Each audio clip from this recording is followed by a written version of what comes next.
students. Today we are going to discuss about flowchart and pseudocode. The objective of this lecture is we are going to have a recap of the previous lecture, which was on problem solving strategies in algorithm. We'll be studying about flowchart, role of flowchart in problem solving, and role of algorithm in problems. Now, in the previous class, you had already studied about the what problem solving strategies is all about. What is algorithm? You have while studying algorithm, you have studied about the definition of algorithm, characteristics of algorithm, certain prerequisite that you are supposed to follow while writing algorithm, and at the end you had understood algorithm by having a demonstration of writing algorithm example. Now, what is flowchart? It is nothing but a tool developed in the computer industry for showing the steps that involved in a process is used for solving a computation problem. It is a diagram made up of boxes, diamonds, and other shapes connected by arrows, and each shape represents a step in the process that we have defined for. The arrow shows the order in which the steps are, the instructions are being. Flowcharting combines symbols and flow lines to show figuratively the operations of an algorithm. Now, although there are multiple symbols used for designing flowcharting, but most commonly used symbols are terminal, process, input output, decision, connector, and predefined process. Now, these are some commonly used symbols like the symbol rectangle symbols is used for process. It indicates the type of internal operations inside the processor or memory.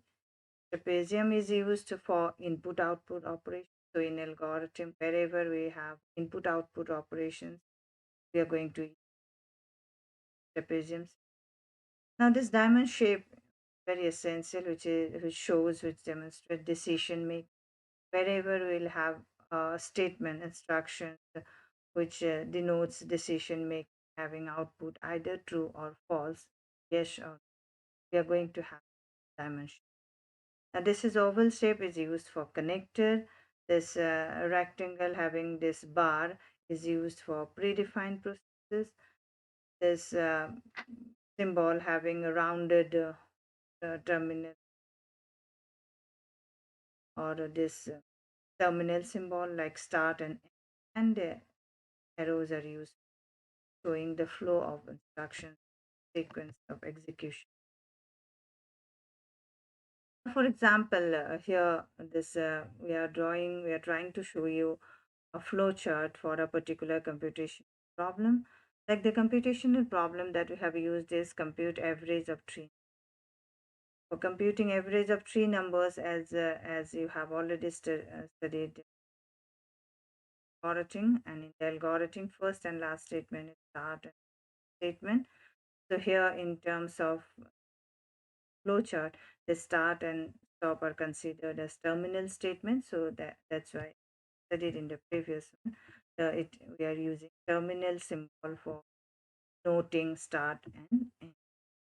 The next one is for computing average of three numbers. You require in three input user. So therefore, we need instruction that is input instructions.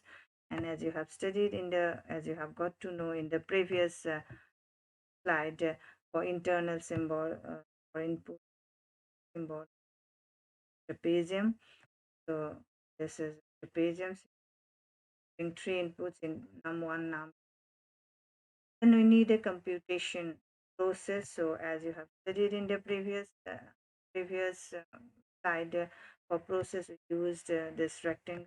So we rectangle for average, and finally output, that is again part of input output of trapezium. I think this clears your thing of the various symbols. Now, this is an example which is very basic without having a repetition of the next example that we have used show you people how the repetition of operations is demonstrated in flowchart or denoted. Now here for that we have taken an example like for a given value limit. The limit is a value which will be given by the taken from rather. For a given value limit, what is the smallest positive integer number for which the sum is equal to 1 plus 2 plus up to number? Means we are going to have a sum in incremental basis till achieve number. And here limit will be the greater limit will be limit. So how it is going to be done is that we are going to do it through flowchart. So therefore, as you had studied in the previous examples also, first symbol and the last symbol terminal is begin and stop and whatever you want to use. The second one is for a given value limit. It means that the limit value has to be taken from the user, because depending on the limit, the sum will be repeated. Sum of be increased or decreased. So therefore, this taking this limit value from the user, we need a input output instructions, the operation. That's why we are using the input symbol. Now, once we take the limit value, then we are doing operation.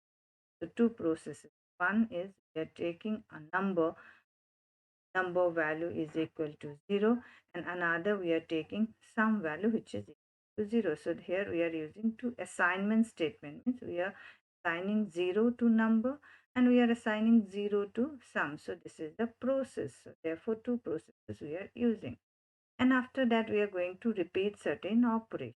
So therefore we are writing two operations. Two means how long we are going to repeat this operation. So after that we are taking a decision, because now we need to, because already we are initializing sum to 0, need to keep on repeating some operation till we get sum is greater than limit.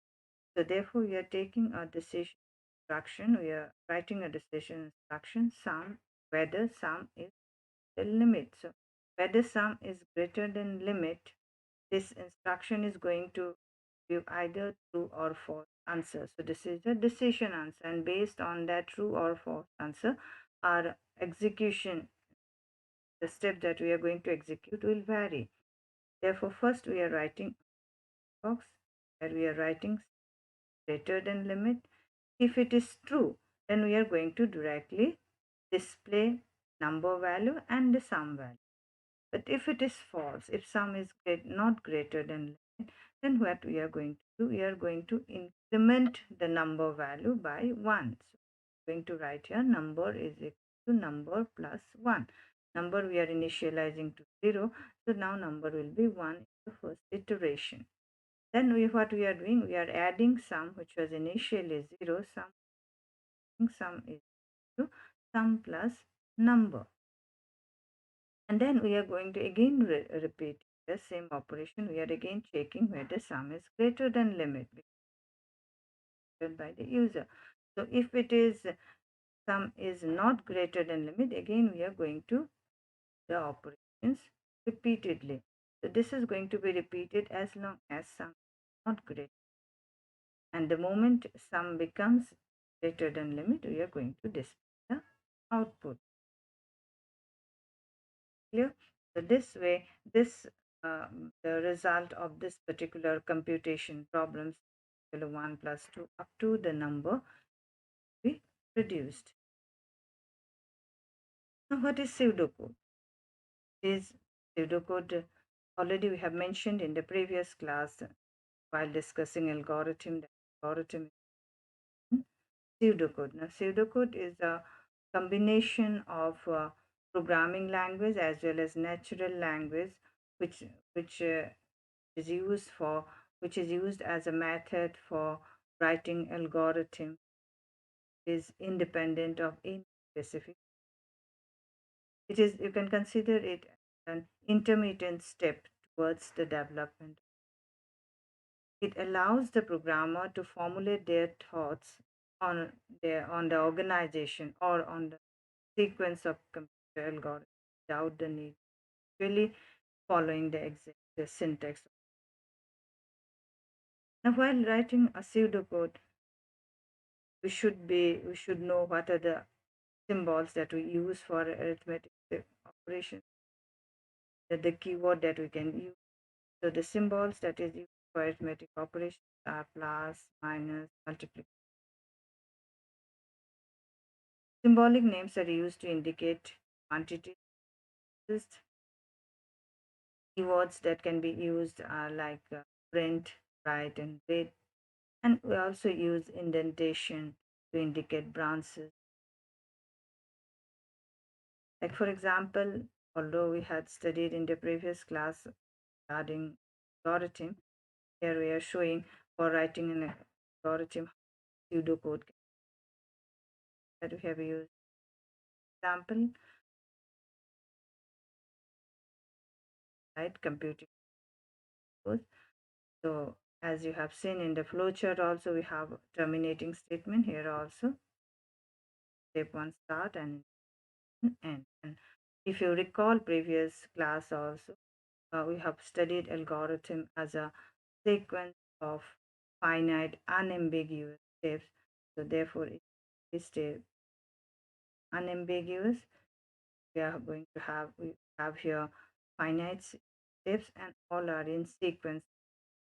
Always essential, compulsory to write down steps number. First one is start, second one is input XYZ, flowchart for this output operation, then compute sum is to express y. All in writing or while designing flowchart. Fourth statement is again compute statement, another process, average 3, then print sum here for fifth and sixth we need symbol. So as you have seen, all are unambiguous. We are not following any syntax of any programming language. We have used a symbol like compute, average, AVG, sum. We have used plus, forming arithmetic operation, addition, division.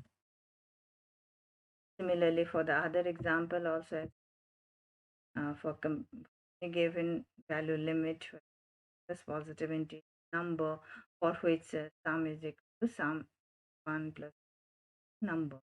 Here also, as you have seen, we have specified the input is limit, we have specified the output, the number and sum, and we have specified the instructions in sequence.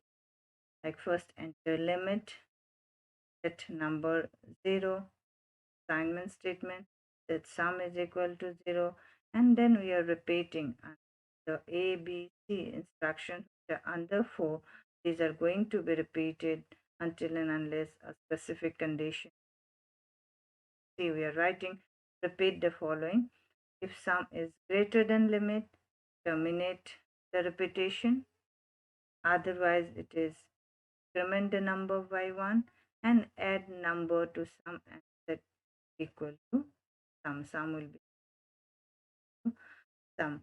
And then after that, we are writing number. And so therefore, if the A part condition is true, then directly it will come to the fifth statement.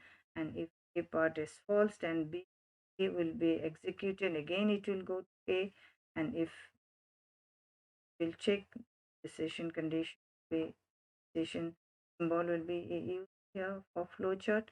And this is going to be repeated as long as A part is true. A part is false. Sorry. As we have studied in this particular lecture, we have role of flowchart in problem solving, how flowchart can designing strategies, solving a problem. We have also demonstrated flowchart design using examples. We have studied about the role of pseudocode algorithm and have designed studied how algorithm examples. References, take me this particular mail